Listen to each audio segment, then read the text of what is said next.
This is for the creators.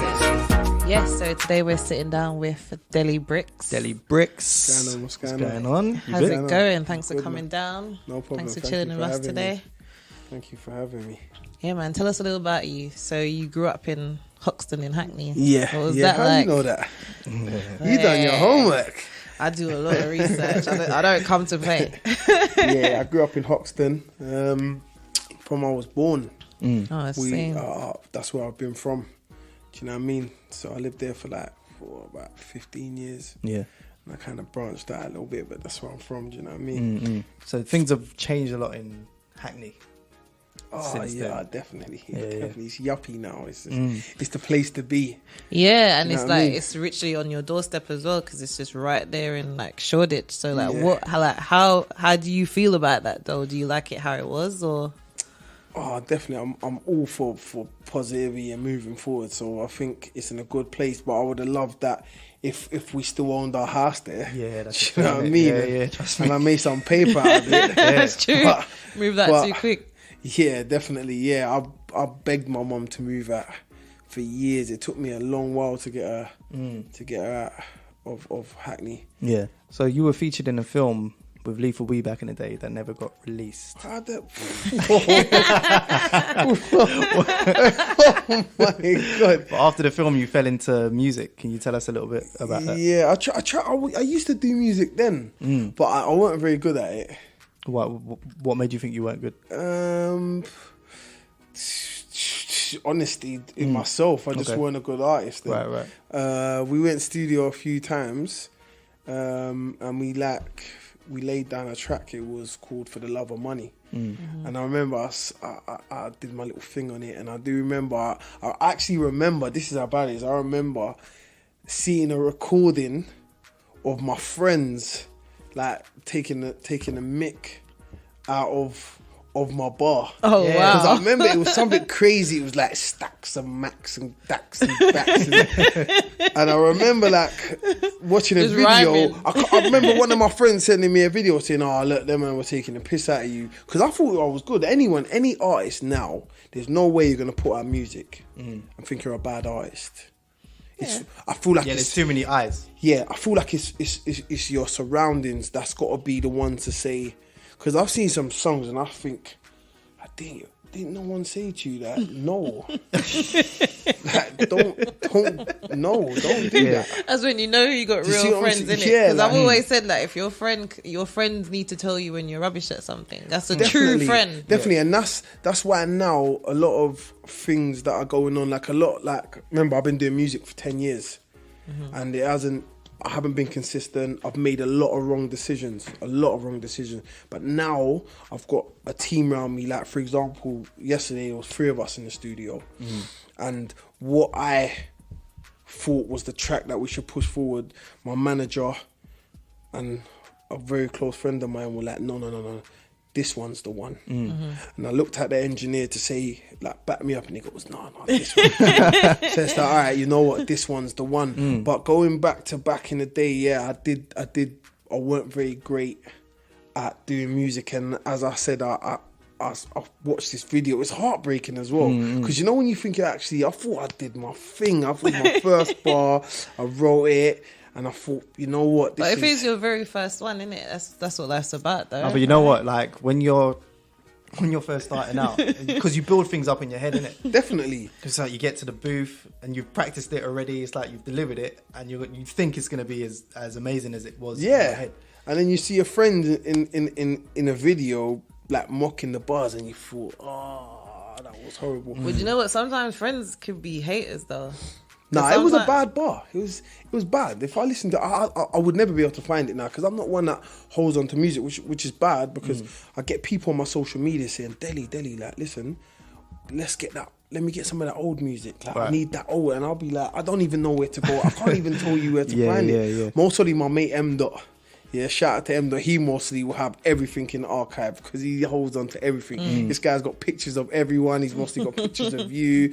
So he mostly. I should have started redirecting them to him. He will most probably be able to think. But back to, how do you not know about the film? Because it never ever got released. Yeah. It's a secret. It's called investigative journalism. And I'll tell I'm you glad my it secret. didn't, because I don't know if you've actually seen the scene, but I get robbed in it. Oh, see. I just happened to be there on the day. Oh, okay. And like, it was some guys that I used to look up to when I was round, and they were doing, it was a film that was called Break the Cycle. Because I think Lethal B was in it, right? Yeah, Lethal B was in it, and it should have been like one of the most biggest films, because at the time we're going back like 10, 12, 30, yeah, we're going back years ago. So no one was doing, you got like a lot of films now, like even down to adulthood and things like that. But this film was done years ago. Like this was like some real life gangster stuff. Yeah, because I swear on this. Yeah. So some real life gangster shit. Yeah, like this is what was really going on in the ends, but no one was talking about it, and a lot of people at the time, they didn't have the budget to. That's the thing. Go and do, but the people that probably wasn't YouTube back then. Yeah, like there was mostly YouTube, but it was mostly. It wasn't like big like it is now. Like. Yeah, and as I said, like for you to shoot a series and stuff like that, there's got to be funding. That's the thing. So I can't imagine Joe Bloggs funding something like this, because this was too real. Like there was real stuff going on in this film. There was robberies, people getting killed, stuff that happens every day that people don't know about. And obviously, social media is a lot more bigger now, so I could imagine people understand a lot more what goes on behind closed doors, and like not just the black and white stuff. Like I'm not talking about just the killings, and I'm talking about people falling out over drugs, and people like friends losing friends, and like what actually happens in the gang society. And this was actually put in a film. Maybe it was just before its time. Yeah. No, obviously. No, before its time, in the sense where like now we can control our narrative. We can put it out on YouTube, and before then definitely. you probably would have had to get it on TV for people to see it or really digest the it. Guy and that the two guys that actually funded it, like these were like they're from back in the day. They were like and one of them he was taken away too soon. Like actually talking about the stuff that he was a genius. Right.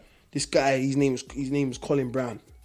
We called him Seabo. You might even know him. He's old school. He was a genius. He was a genius. You used to sit down with him, and he used to kick wisdom, but it weren't in a Nas way. That's the best.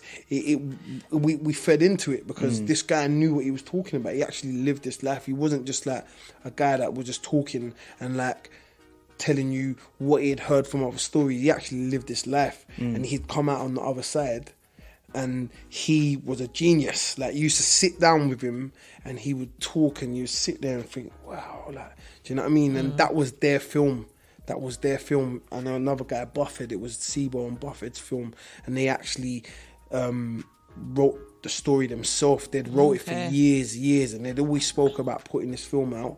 And for some reason, one day I think they just woke up and said, you know what, let's do it. It was a big thing. It was like, like I shoot music videos, and like literally back then, like now you got a cameraman, they come on their own, they come with a little camera like the size of exactly. And they shoot this amazing music video on these little cameras, and they go home, they edit it themselves, they grade it themselves, and it's all like, it's a small budget, but it looks like, wow, back then it'd have been the whole production. Like, you got the whole squad out there. Like, when I'm talking about, like, literally, you've got, like, there's like 20 people working on, like, this, like, you got one man holding a camera, and another man's gonna cut it, and this, and it was a lot of money that went into this film. It was a big budget, and then obviously, as I said, Seabo got taken away from us too soon, and the film never ever came out. So I'm amazed how, because you're the first person that's ever mentioned this film to me. I've never heard anyone talk about it before that, so it's crazy. I want to know what how did you get into music as a result of that then?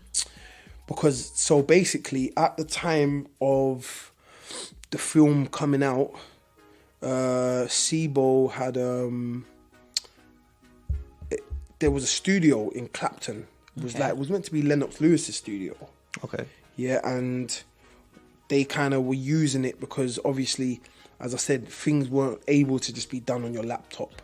That's the thing, the way we can now. So the soundtrack was going to be coming out for this this film.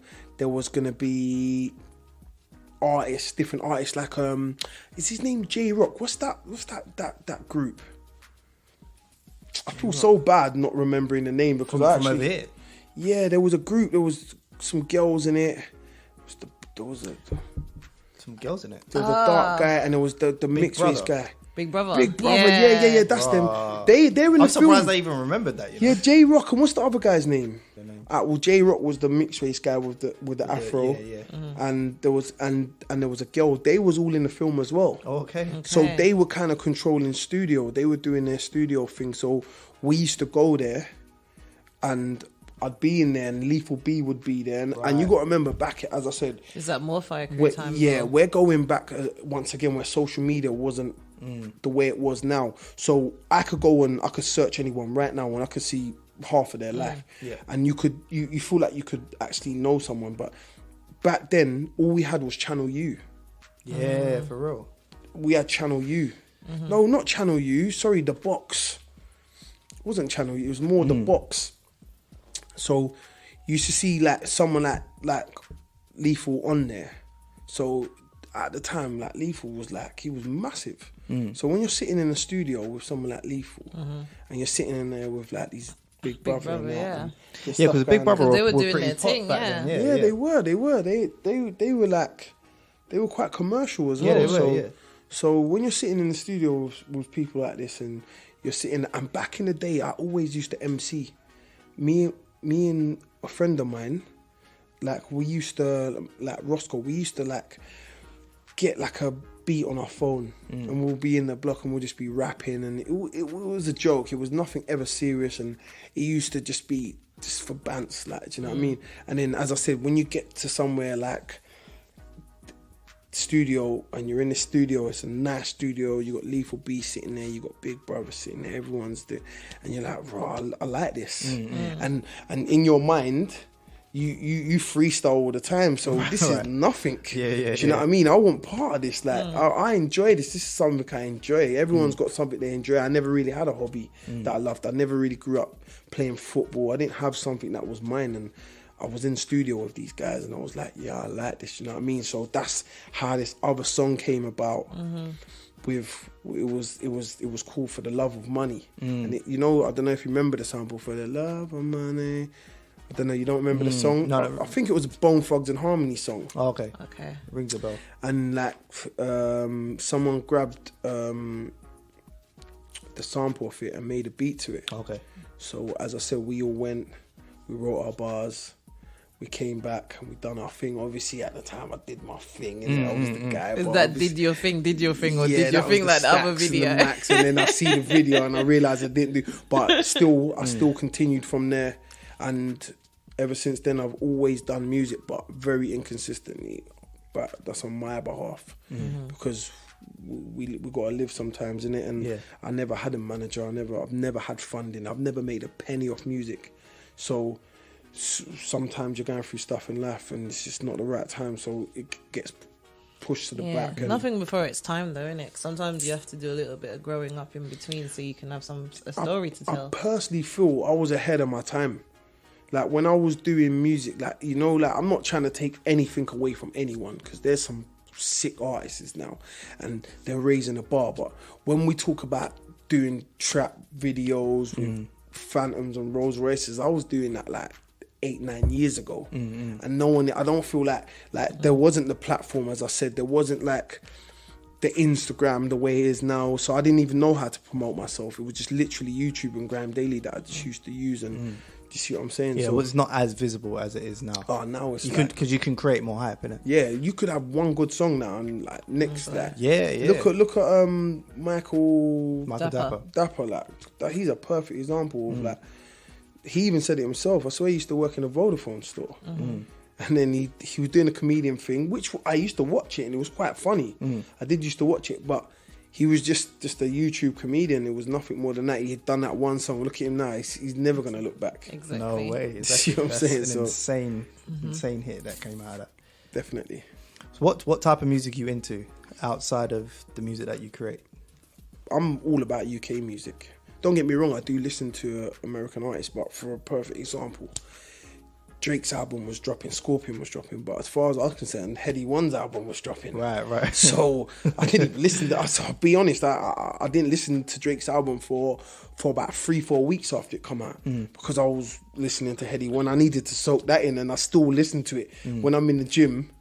Like that's one of the albums I listen to now. Do you know what I mean? Why is it because you can relate to the story because you're from the same place, or what is it? You know what? I can't really put a finger to it and say why, but I just respect UK music. Maybe because it's where I'm from. Like Blade, he's like one of my favorite artists. I've listened to him from I've got a song with Blade, so I've like I'm gonna listen to UK artists all day over.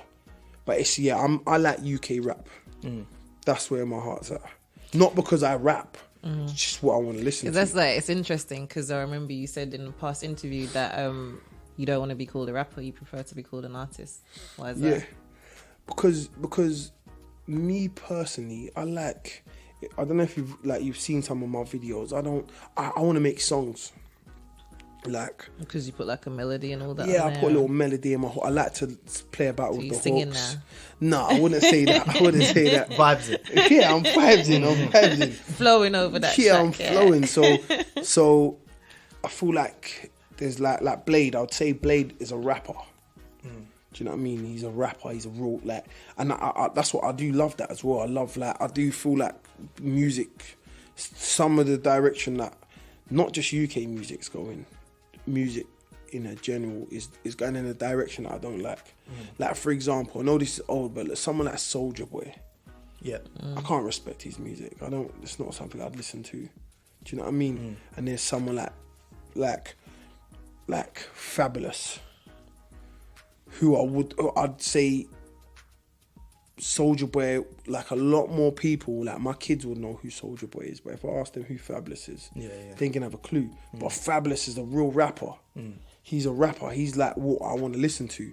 So, was it because you're more interested in the lyrics and not so much the actual flow or the I want to listen. I want to hear some real stuff, man. I want to hear real shit. Real like, stories. I want to hear do you see what I'm saying? It doesn't necessarily have to be about trapping and bad things.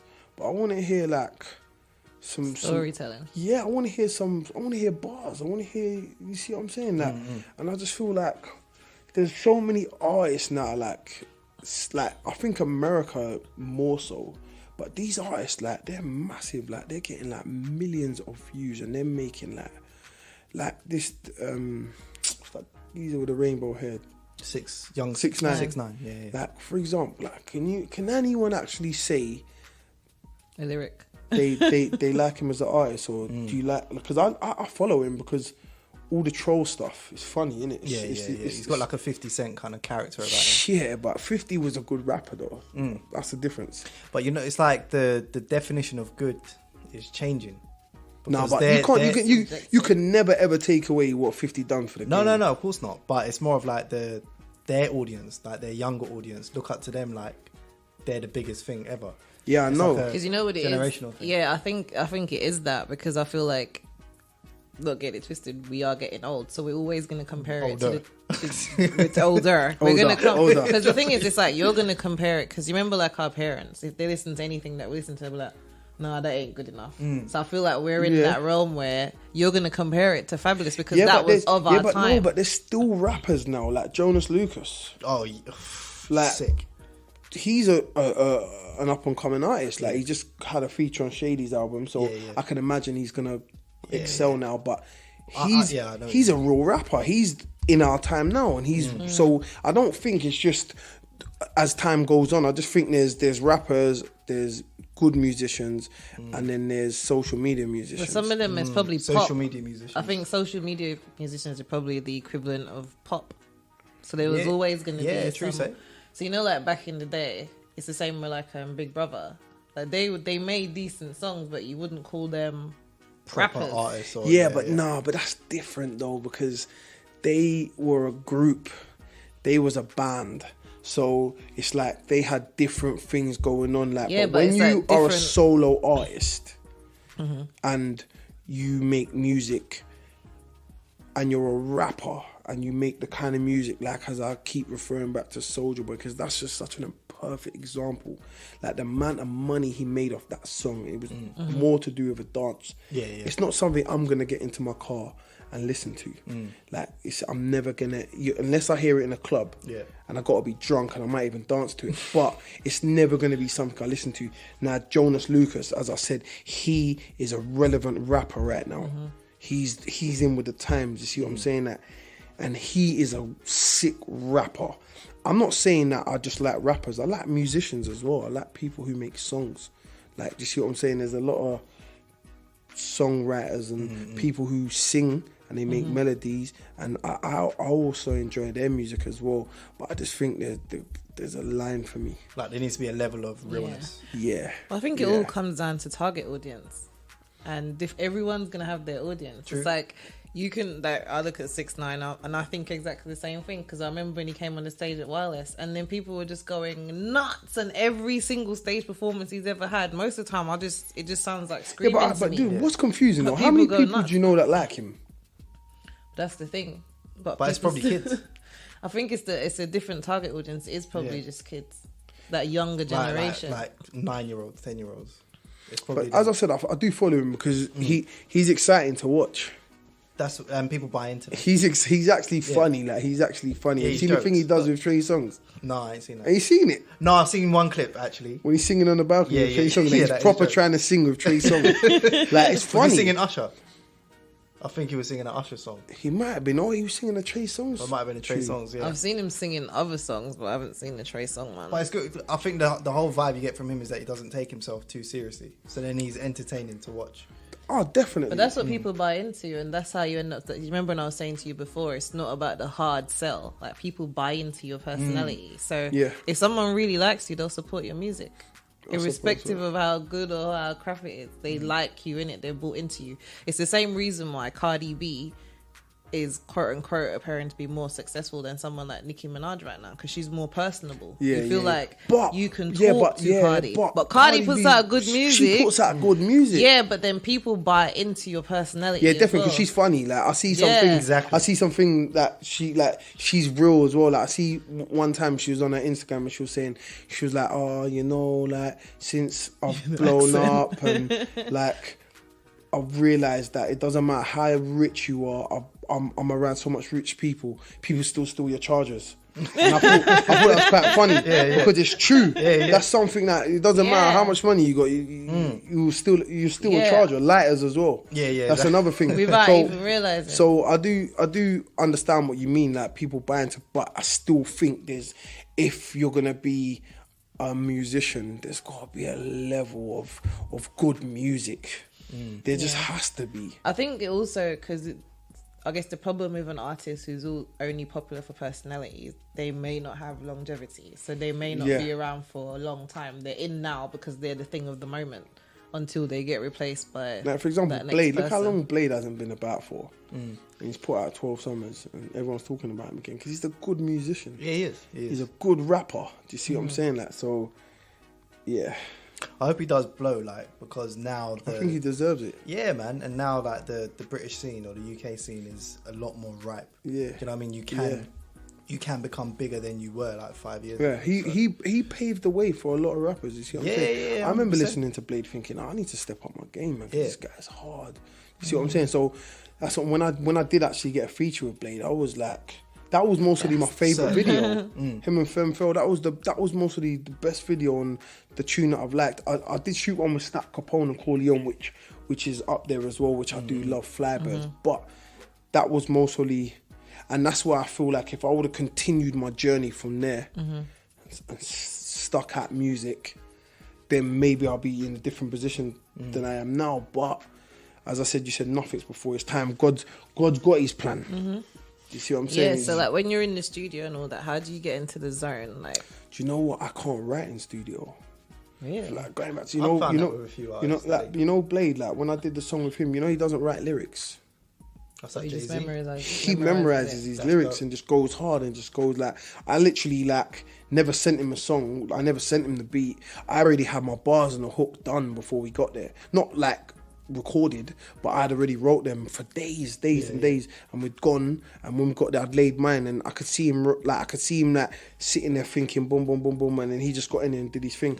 Me, I can't write in studio, so if we get to studio and you've got the most fire beat, I'm gonna have to take it home.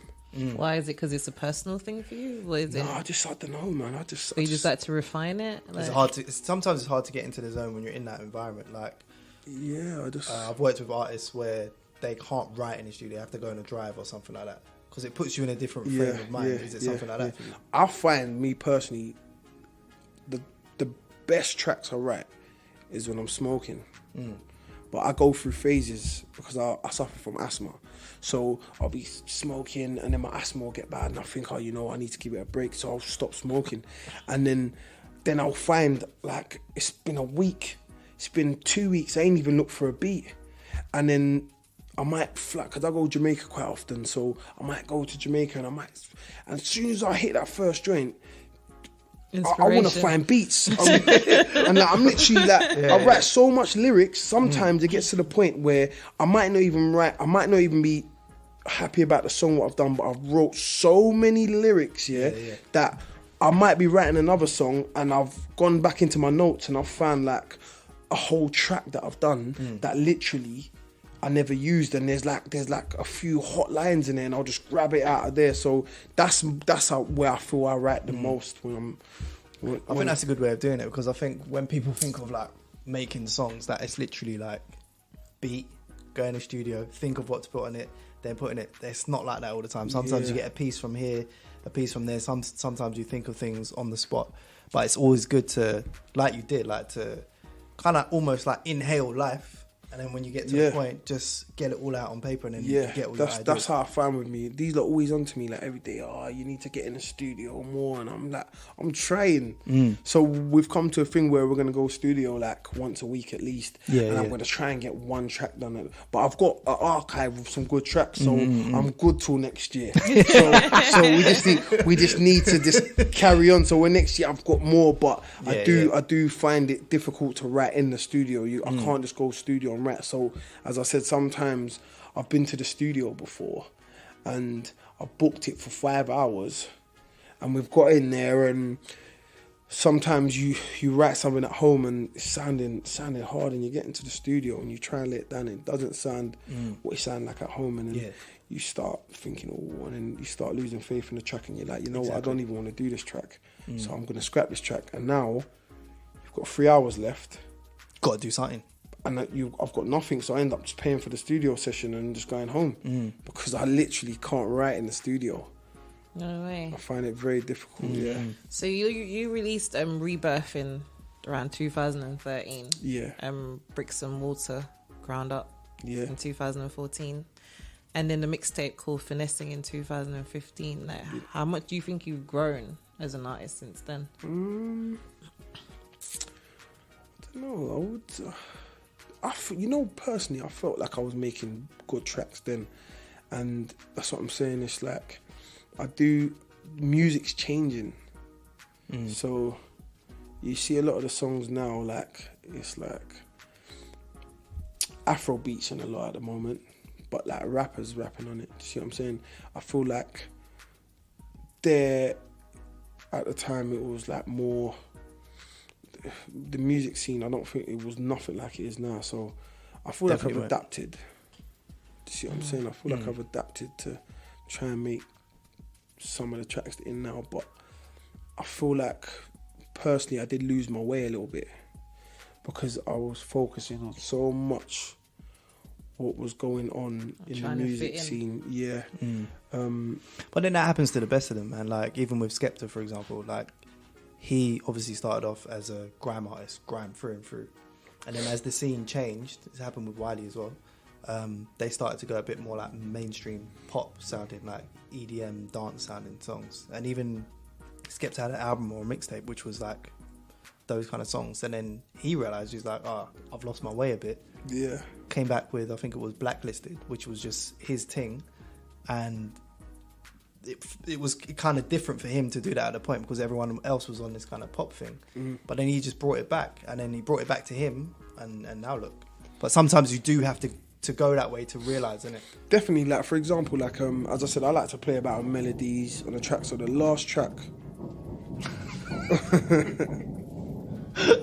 So yeah, she just didn't feel like picking up the chairs. Nah, she's just dragging the chairs, but she's still going. She's still going. Right. Oh, the room ain't even that big. She.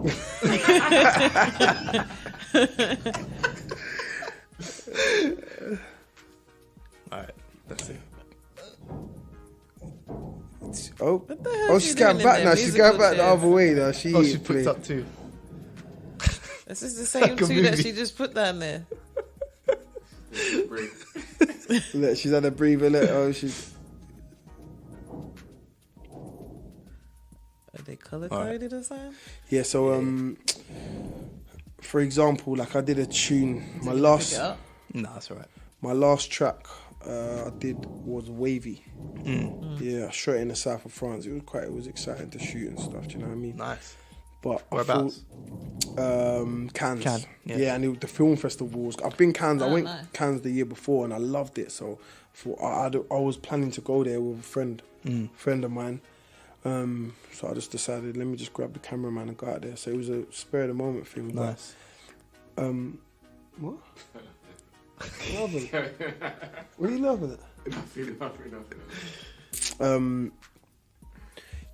If you listen to a lot of American artists and even the UK artists, like a lot of it's like sing rap, and I found myself like doing a lot of my tracks like that. I was basing my tracks round sing rap. Like, do you see what I'm saying? And I'd send it to like Graham Daly, like one of my friends over at Graham Daly, and I'd send it to him, and I think like this track is the one. And he'd message back and say, no, this ain't the one. And I think, huh? What are you talking about? The track's hard. I'm playing it to my friends, like, and they're saying, no, this track's hard. But you got to remember, like, a lot of your friends, they understand your journey. Yeah, they've really bought into it. They've bought into you, so they're gonna respect the tune because it is a good song, but it's just maybe not what's relevant right now. Like you got to remember, my little brother, like he's 16, so I always know who's up next because I'll hear him listening to him. Like Heady One, he was listening to Heady One a long time ago. People only started getting into Heady One when it was like that whole thing happened at the uni. Then he came back with the Know Better, and everyone was like, oh, who's this guy? Like, and now, like, some of my friends are saying, oh, who's this Heady One guy? And I'm thinking, I knew about this guy over a year ago because my brother's been listening to him for about a year now. Do you see what I'm saying?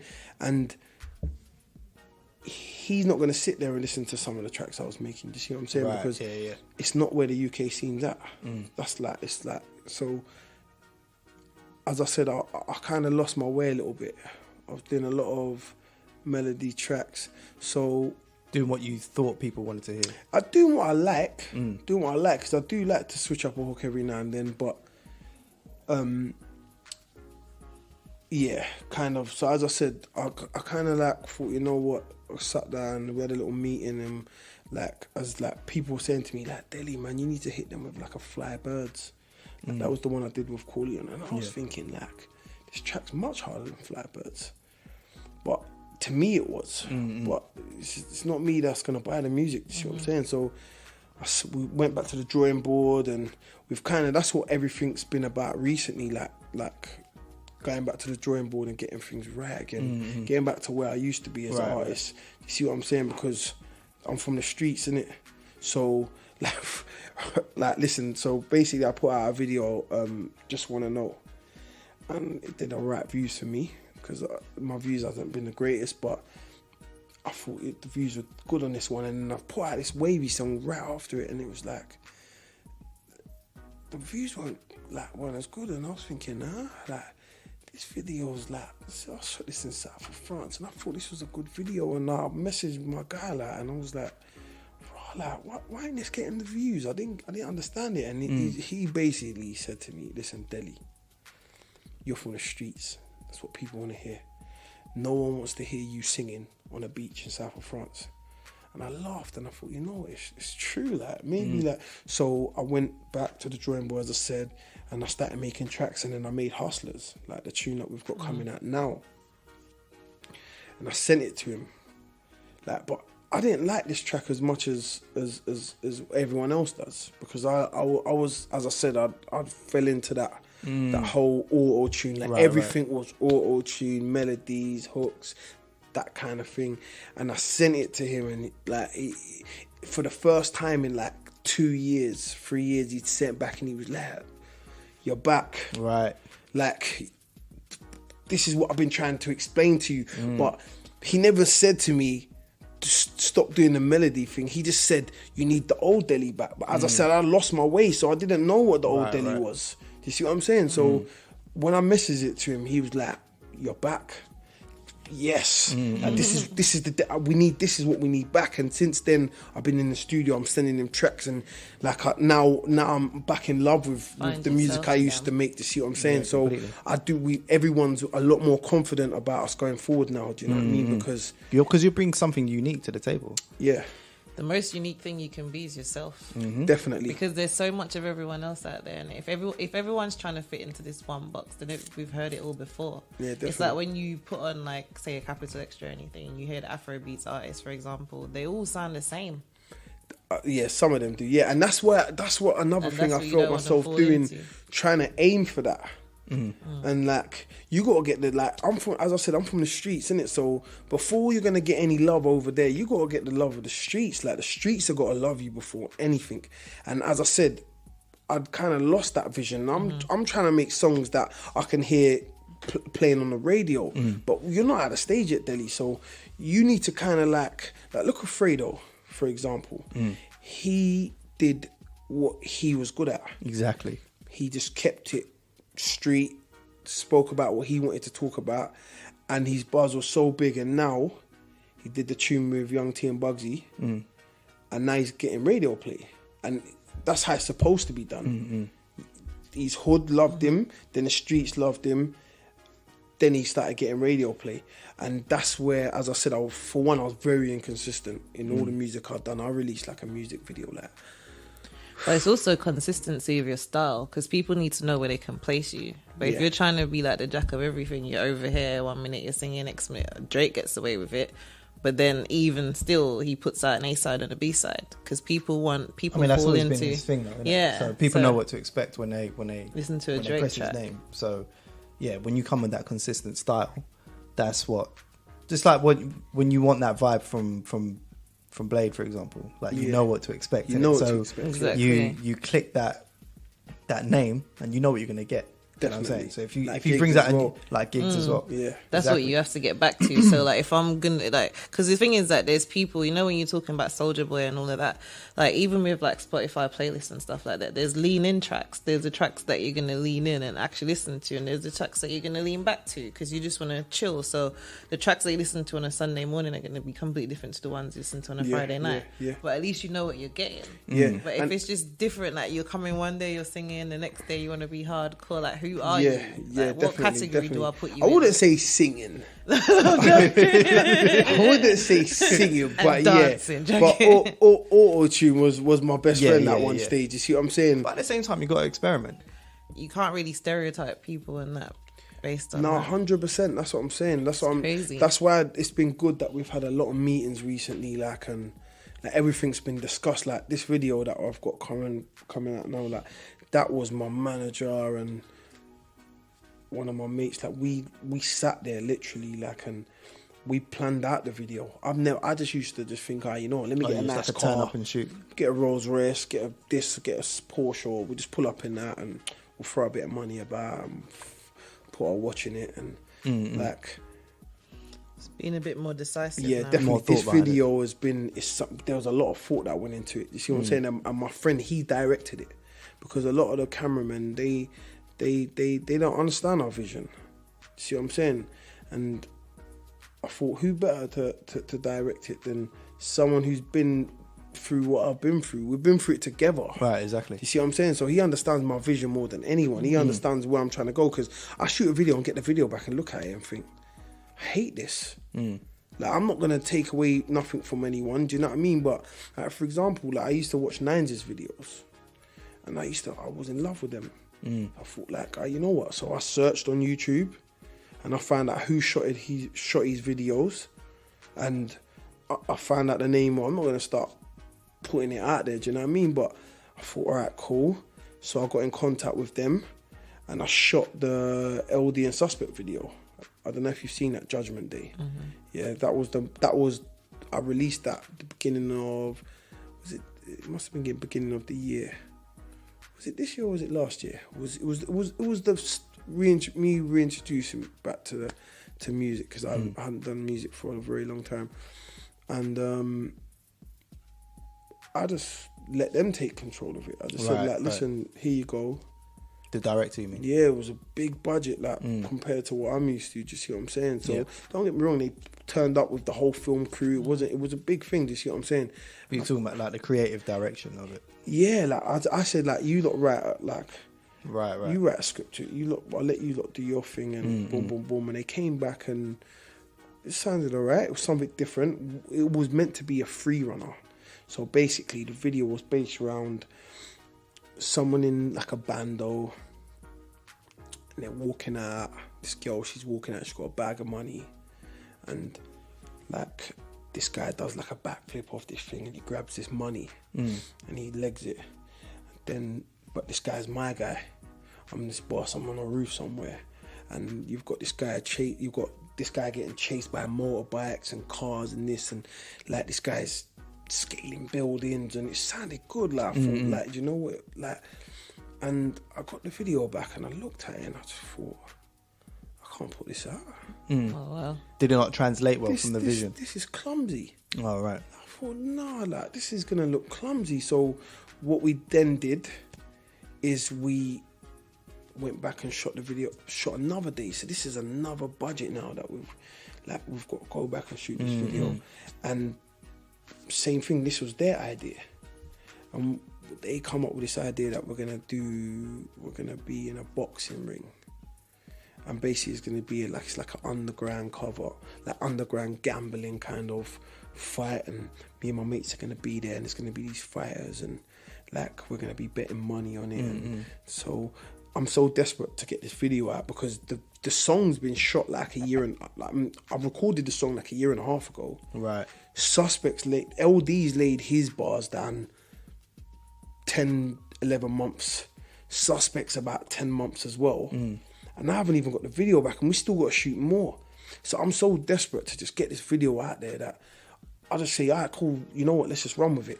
And I hire in some G-Wagons, and I get a black one and a white one, and I go out and I spend money on clothes. And like, remember, bearing in mind, we've just shot the video 5 months prior to this, which has been like a crazy budget as well. And then we've got the video back, and it just didn't make sense. Yeah. We took the whole free runner idea out, because it just looks stupid. Like, it literally, like, the guy's running down one long tunnel. Like, this tunnel was like long, like in Barbican. Yeah. And there's two guys on a motorbike. How can you not catch him? do you see what I'm saying? Like, how can you not catch him? He's running with a duffel bag as well. Like, do you see what I'm saying? It just didn't make sense. And then the gambling side of things as well, like, the tune's called Judgment Day, and we're in a gambling place, and but bearing in mind, we've still got the free runner storyline kind of going on, not as much like as it was before, like, but we've kind of got this idea running as well. So in the end, the guy comes up and he gives this duffel bag to me and whatever. My whole point is that the video just didn't make sense. It was a big budget. It didn't make sense, and it did make me. It was a big lesson, because then it made me realize that everything Nines does, he's in total control of it. There you go. He's like, he's scripting out everything he's doing, but he's just got this. It's a nice. Core don't team. Get me wrong. You bring this camera crew and you get them to shoot your vision. They'll give you the best video ever, but they don't understand me. They don't understand my life. Do you see what I'm saying? They don't understand. So, hence why my right-hand guy directed this video. And it's most probably going to be one of the most like, I don't know if I'll go far as saying my best video, but it's definitely up there. Do you know what I mean? It's definitely going to be the best storyline that I've ever had in a video. Do you see what I'm saying? It's not the most stunty video I've ever had, and it ain't got all the Ferraris and the Lambos and all that, but it's got a storyline that makes sense, that people are going to understand who are from my walk of life. Do you see what I'm saying? So that's where That's a I'm good at lesson right to now. learn, though, man. I've learned too many lessons, though. Yeah. I hear what you're saying. I got to stop taking the L's. I need some W's, man. Well, they're coming. Seriously. They're coming. They are. Did that video go out? The one that took that 10 months? Yeah, it's out. It's out. It got like I think just under 250,000 views, which is quite good, but it had LD and Suspect on it. Yeah. Because at that point you had to push a visual. We had to just put it out. It's like, it was just literally like, it was just being prolonged. Like, I wouldn't even be surprised, like, if, like, being honest, like, LD didn't even promote the video as much as I thought he would. And I kind of took it to heart a little bit, thinking like, but when I actually spoke to people, they were like, listen, like, he'd just come out of being incarcerated at the time. So he's now got his vision, what he needs to do, because I get people like inboxing me all the time, Deli, can you do a feature with me? Can you do a feature with me? And I'm not trying to move sexy, I'm not trying to be bougie, but right now I've got a team, and we've got, you got your own a vision where we're trying to go. So LD mostly at the time had that vision, and I fitted in at that time. But 10, 12 months later, it's a long time. Things have changed now. So he's mostly sitting thinking, I don't even use that flow no more. Yeah. That's my old flow. Like, it's a year later. Do you see what I'm saying? Like, and I've got, like, I've just came out and I've, like, the streets want to hear me. The streets want to hear what I've got. And you've got a track that I did 12 months ago, maybe even longer. So I want to put out the new stuff. Like, I want to give the streets the new stuff. So as I said, it was definitely a massive lesson. Like, even the clothes that I was wearing in the video, when I bought them, like, I like, they were like new season. When the video, of course, I see like people wearing, like, it was like a Gucci jumper with a snake on it. Yeah, I remember that one. Yeah, and I see like people wearing that, like in a video.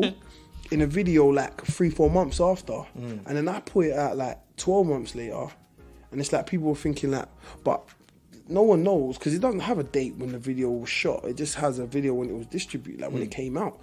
But I shot that video a year ago when everything was new. Do you see what I'm saying? So too many lessons. But as I said, that's why it's good now I got a team. Yeah, I think that's the key, because in any situation, and I think that's what separates UK artists from Americans, you have to have that structure. Definitely. And you have to, it's like, it's not about like putting out videos just because you can as well. It's like, am I putting out this video at the right time? Yeah, definitely. What else have I got to follow it up? Like, what's the pre-promotion? What's the promotion? What's the post-promotion? I definitely think it's getting better, because like you said, there are these teams that are building around artists now, and it's a lot more robust. Like, and like you said, they understand your vision because they're from where you're from. So you don't have that lull in time of like someone trying to understand. It just takes time and takes money. Like, it's long. And then, look at Giggs and Buck, man. That's a perfect example. Exactly. Like, you see what I'm saying? He was a rapper. Like, he came from the same area. He understands him totally. He knows what's acceptable and what's not acceptable. Do you see what I'm saying? Like, these guys that shoot certain videos for you, like the visions that they have for me, I just think, nah, that's not where I'm trying to go. But I also think, again, that's why I say this, because even like, for example, when I look at American artists, it seems like they have a formula. So if you look at, say, a Rihanna or even a Beyonce album, based on the music that I listen to, there's always, for example, Rihanna, there's always a dance track.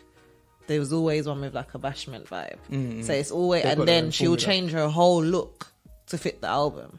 And that's how deep they take it. Yeah. Like, nothing's like, if you see them somewhere, it's not by, it's even like, for example, Drake showing up at Wireless and everyone thinks he just showed up at Wireless. That was probably in the making months before. Of course, you know what I mean? Yeah. So it's like things like that. I feel like UK artists just need to be more intentional. Like, I want to get this amount of views on that video, and I'm going to do this video in a certain way just to make sure that I achieve that target. So I think now that you have a team around you, you'll be more focused. Yeah, because as I said, I make wrong decisions, even though I understand my vision. Like, I don't always get it right. You see what I'm saying? So as I said, like when we was originally planning this video, there was things that I liked about it. That's right.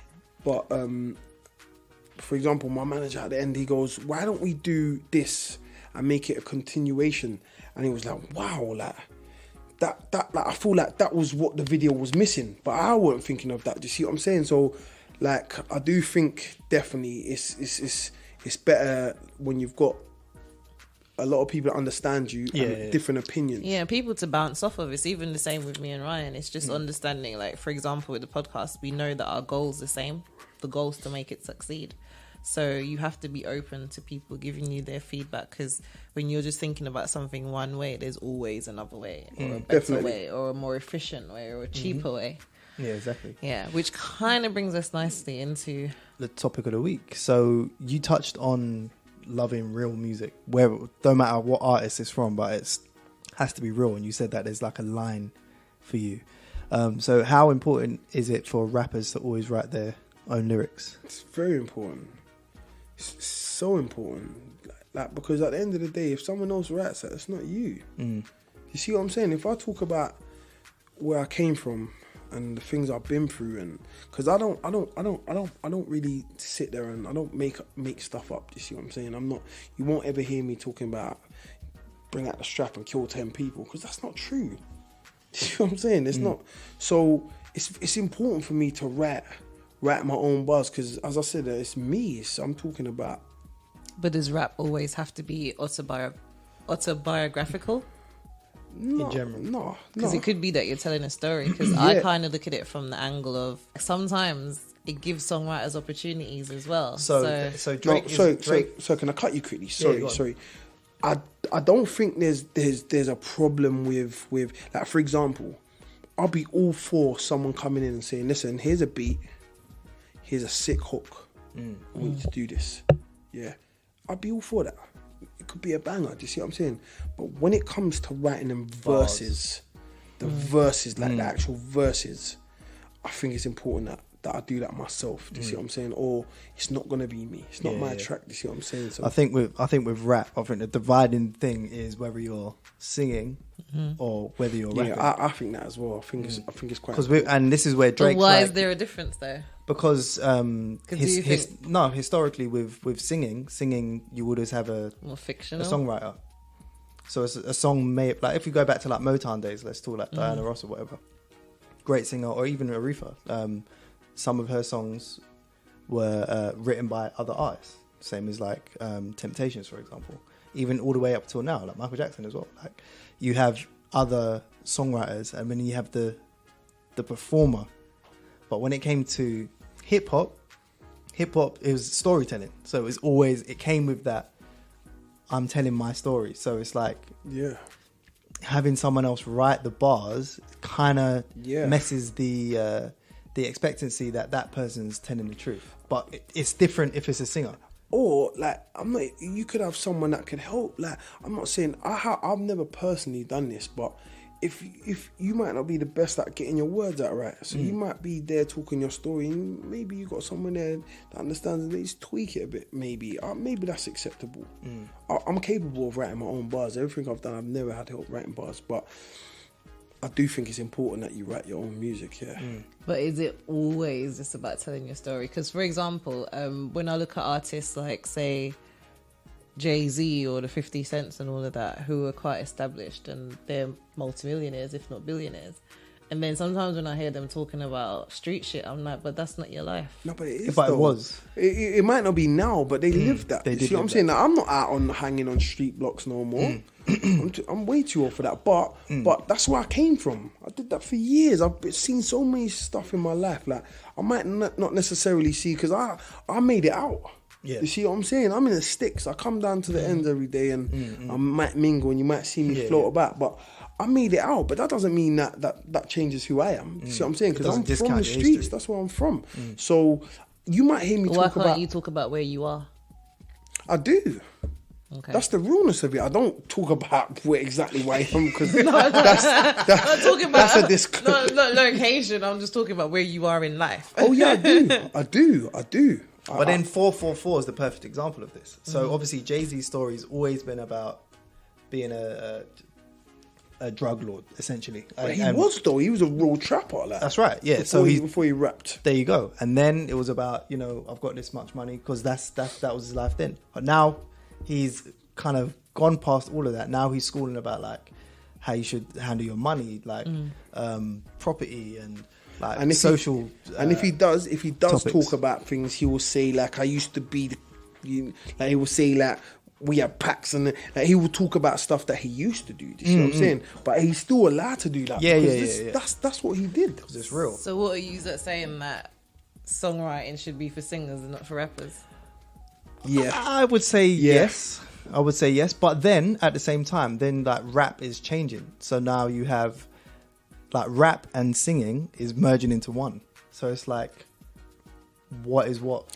That's what I'm thinking. That the origin of hip hop was where it was like battle rap and everyone's telling their story. But hip hop's evolved. It's like the biggest genre in the world. So therefore, there's different facets to it. There's different facets to it. You're gonna have someone that you might even have someone that can spit, but they just can't write.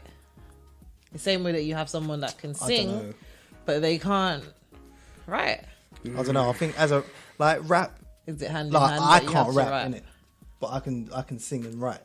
But I could never step into the arena of a rapper and be accepted because I can't do it. Do you know what I mean? Yeah, so like, it's like someone writing your bars for you and you come in. If you wrote my bars and then I went into like, it's just not gonna work. It won't translate. Do you know what I'm saying? If I started rapping his bars and me doing it, like you're gonna be like, huh? No, but then for real though, because sometimes I hear like, I can always tell when Drake hasn't written a rap because of some of the words that he uses. So when he's using terms like waste man, I'm like, that's a very British thing. But Canadians do speak like that. Hey, the thing with Drake here, he's a very smart man. Do you see what I'm saying? So I wouldn't necessarily say because he said waste man that he didn't write it. What I would say is that you said everything's intentional. That like, do you know how many people are gassed when he goes, I got UK thing. What's that? Like, he talks about WhatsApp, like with a +44, like So because it's Drake, everyone's like, whoa. What UK girl are talking about? Yeah, like, he knows about the +44. Yeah. Oh my goodness, you see what I'm saying? So I wouldn't say that. Intentional. Yeah, definitely. He's not number one for no reason. Yeah, definitely. Global. That's intentional, 100%. He knew what he was doing because obviously he's tapped into that UK audience now. Like he's accepted like one of us now. He's rolling with our guys, the guys that we look up to, like Giggs and Skepta. He rolls with these guys. Like he has like a friendship with them. He's not even just got a song with them. He's actually like they've got a relationship with each other. So we accept him more now, more than like Jay-Z and them. Like they're over there. Like do you see what I'm saying? Like he's over here with us now. Like do you see what I'm saying? So one of the man them, like he did that behind the bars. You see what I'm saying? Like, so over drill. So it's like, I don't think when you hear certain words from him, we could say he didn't write his bars. I'm not saying he doesn't have helpers, but like, no, but it's the fact that he doesn't write all Drake. No, Drake can get away with it for the simple fact because he sings. And it's accepted in the singer world to have songwriters. It's been accepted. Like it's like for example, like rappers, like you'll never hear them like put credit for someone writing their bars. But when like a singer like sings, like you go into the thing, you can see the credits, like who writ it. Do you see what I'm saying? Like look at Rita Ora when she did that thing. Drake writ that. Yeah. She got no problem like admitting that. Do you see what I'm saying? So, but rappers, they're not willing to admit that someone else wrote this. And it's funny because, for example, Dr. Dre. So Jay-Z writes Dr. Dre's records, Eminem, Nas. You can hear it, like you can proper hear it. Yeah, like what's that? You know the one with Eminem. Yeah, nowadays everybody want to talk that they got. You can see Eminem with Dre's bars there, man. Yeah. Like you can hear it. Like when he's saying, everyone talking about guns, like I ain't got none. Yeah. Sold them all. Like that's proper. That's like you can hear that's Eminem. Yeah. Like, but then we don't mind. But how do you just like? So it's acceptable for someone to write it, just don't talk about it. I'm not saying it's acceptable, but I'm just saying look how it's kept underground. That's how it's frowned upon. it's frowned upon, because if it wasn't frowned upon, why? everyone would talk about it. Because so we know that he didn't write the track. Who, Dr. Dre? Because no one talks about it. It's okay. How do we know though? We don't know. It's not been said. So what we don't know don't hurt us, kind of thing. Do you see what I'm saying? But so you're just in denial. But the moment like it's official, then I think everyone would have a lot more to say about it. Do you know what it is as well? Like when the Drake thing happened, look when that Quentin Miller thing happened, and you heard the reference track, I was like, whoa. I was blown back. Like I was like, whoa. But do you think it's more acceptable for lyrics to be written for female rappers than male rappers? No, not at all. It's the same thing. Same thing applies. It's rap. Like rap, it's almost like you have to have a degree, and your degree is writing your bars and working your way through the scene and getting the respect. Like that's the minimum that you have to do. So I don't think the gender thing don't come into it at all. I don't think. But going back to like Dr. Dre, I think the conversation would be different if Dr. Dre wasn't a massive producer. Like that's what he had to fall back on. If he was just an artist, if he was an artist and Eminem was writing his things and Jay-Z was writing his things and Nas, then I don't think anyone would buy into him, because it's like, what are you doing, bro? Do you know what I mean? You're not having it. You're not having it. No, because basically you are just saying, yeah, it's alright for them to write in it, but don't talk about it. I'm not saying that. I'm not saying that. I'm just saying. They're just kind of saying it's acceptable. I'm saying like what I'm saying you like don't with know. Dr. Dre it is. Because it's either it is or it isn't. I'm not saying it's alright for Dr. Dre to do that, to be quite honest, but we don't know. Say he actually did write his bar. What if Dre's been writing Jay-Z's bars? What if he's writing Shady's bars? You see what I'm saying? No, that would next. Can you imagine if that came out? Yeah. What do you not think of Shady? Yeah, top 5. No way, not no more, man. No, okay. No, but again, but you can't. He's just talking a lot of gibberish, but at the same Alright, just so much gibberish. You can't discount what you've done done in the past. But at the same time, it's like he's part. Do you think it's like 50 Cent? Like they're just legends in the game. Like there's no taking that away from them. Who do you think won that battle out of Machine Gun Kelly and Shady? Do you know what? I listened. So when I first heard Machine Gun Kelly's one, I was like, right, okay. Like you're going to M, yeah? But then I heard M's reply, and I think M done him still. It's doing that gibberish thing again. No, I think like the I don't even want to hear it. I hate the beats now. Just like, do you know what it is? Because you're not used to it. Well, we're not used to hearing. Machine Gun Kelly actually came with he actually made a song out of it. He had a hook, yeah, he did still, and it was a good hook. And he's talking some things that I want to hear. Again, it's like a generational thing, because now we're used to hearing someone like Machine Gun Kelly over those kind of things. It sounds right, but when Eminem's trying to do it now, it's like you're not doing your whole Slim Shady but thing. I reckon if M brought it old school and jumped on some beats and put his voice, but you know how he used to, and this, I think everyone would still love him. Do you think like he's gone past that, because like his flows, like he's got a new flow. He's like a new artist. Yeah, definitely. I don't think he can get that Slim Shadiness. I don't think he can either, because that was like proper unique. Definitely. Yeah, boy. Yeah. I guess, with most of the topics that we discussed, there's no right or wrong answer, is there? There's not. It's just, but I just still think it's the same. Singer or rapper. Singer or rapper, if someone writes it, they write it. You're not budging. Like, you are just kind of saying, like, we're just going to pretend that they didn't write it, but... Our listeners will have thoughts as well, so... Yeah, definitely submit that. But coming up nicely to the end of the convo. Yeah, man. We got the question that we always ask. Yeah, so going through what you've gone through in life, if you could go back to last day of year 11, around that age, secondary school. What school? Well, I didn't finish school, but we'll pretend. We'll pretend. Yeah, right, we'll pretend. You're no, 15, but even 16. then, like when you got expelled or whatever from school, like what would you say to that person, knowing everything that you know now and everything that you've been through? What? Just in life. Like, it doesn't even have to be because you dropped out of school or whatever. It's just like, what would you say to your 15-year-old self? If I could go back? Yeah. Obviously I'll do a lot of things different. 100% there'll be a lot more thought into everything I did. Like, would I even be a musician? Would I go back? Because like there's me personally, everyone might not feel like this, but I feel like money makes the world go round. Yeah. So some people find inner peace, and I'm not happy. You find money. Like, and for me to be happy, my family's got to be good. So that will be the first objective of where I would be mindful. If I could go back then, that would be the first thing. Or how do I make all my family good? So, and maybe rap might not be the thing. I don't know, because I might not have been in that circle. Remember, I got into rap by being in a certain circle to do with the film, and I mostly wouldn't even have been in that circle because I would have done things a lot different. But if I could tell me one thing, it would just be consistent in anything I do. Yeah.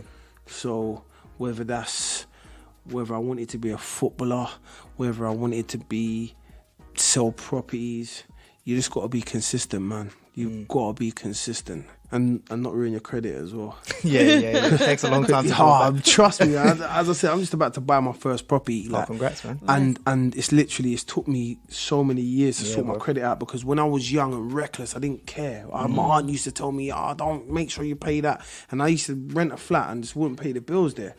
Like, and then get a seat, and I think I don't even care about that because I've got live cash.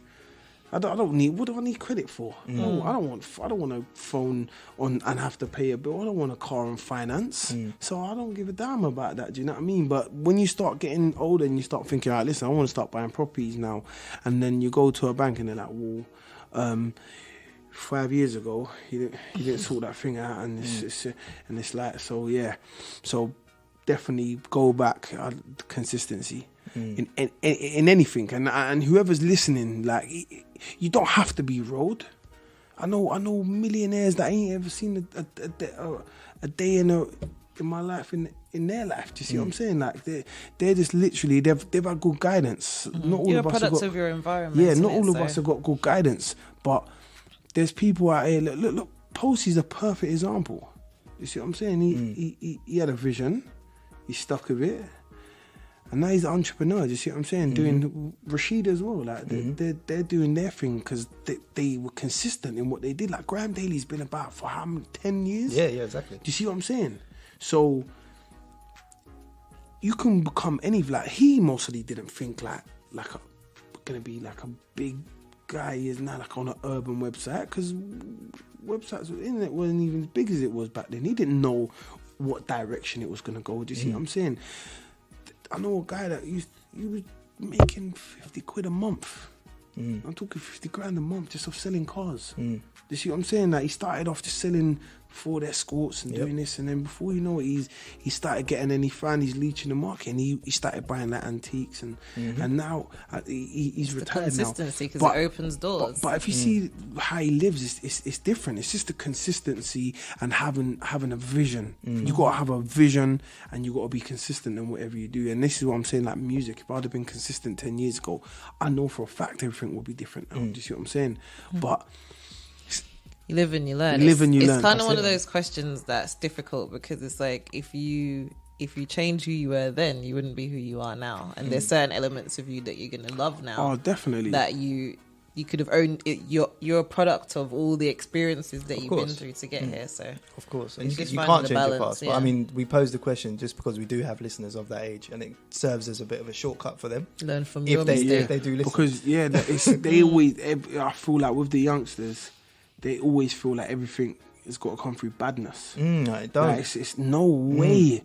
No, like, as I said, look at the people who are really living. Like, they're really living life. They've gone through school. They've had a vision. Like you could be a plumber. You could go and do plumbing and be doing plumbing from you're 16. It's true, man. And by the time you're 21, you've opened your own business. By the time you're 30, your business is just booming. You're doing millions a year. Do you see what I'm saying? It's true, man. And you ain't got to watch your back. You ain't got to. Do you see what I'm saying? You're really living life. Like, do you see what I'm saying? And that's what a lot, like my brother, I always tried to tell him, like, for example, I wanted my brother to do fighting. Because he had a lot of anger issues and stuff, and I felt like it would be a good way for him to channel himself. He's 14. Someone like me that's going to fund it and push him to that direction where you can literally, like, you can train every day, and I could give you a good coach. Like, do you see what I'm saying? By the time he was 19, he could have been fighting professionally. Do you see what I'm saying? But he weren't interested. He saw he wanted to do badness. You see what I'm saying? Right. So it's sometimes you have to find your way for yourself. So it's all part of his story. Definitely. That's it, man. Yeah, but it's been wicked having you on, man. This chat's been sick. Thank you. I've got a lot to say, man. I've got a lot to say. So where can people follow you online? Just Deli Bricks. All my social medias are Deli Bricks. Instagram, Twitter, Snapchat, just Deli Bricks.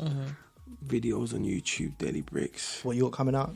Then my newest project is Hustlers, and that's the same thing. It's not just like literally about street hustling. This is a shout out to my hustlers, because you got people who do bad stuff and envy when someone's winning, and you got people who are winning and want to see people who are not winning win. And that's what I'm like. If you're not winning and you got a good heart, I want to see you win. You see what I'm saying? It don't matter what you're doing in life. You could be selling vape pens. You see what I'm saying? I want to see you win if your heart's good. And that's what this kind of track's about. Obviously, I talk about a lot of stuff that I've seen and what I've grown up around. But when I mean hustlers, I mean like you lot are hustling right now. You see what I'm saying? This is you lot's hustle. So it's a shout out to my hustlers. That's what the track's about, basically. Yeah. Yep. Love that. Yeah, man. Definitely. Cool. Yeah, guys. Thank you for having me anyway. I appreciate it, man. Yeah. Thanks for coming down. Yeah. Thanks to everyone for listening for another episode of For The Creators. We'll be back on Monday for another episode like usual. Follow us on @For_The_Creators podcast on Instagram, @for_The_Creators on Twitter. I'm going to get that right one time. I swear. Send us your feedback at forthecreatorshow@gmail.com. Review, recommend, and share. But thanks again, guys. Thanks, Deli, for coming in. No problem. Yeah, tune in to our next episode. Yeah. Bye. Nice.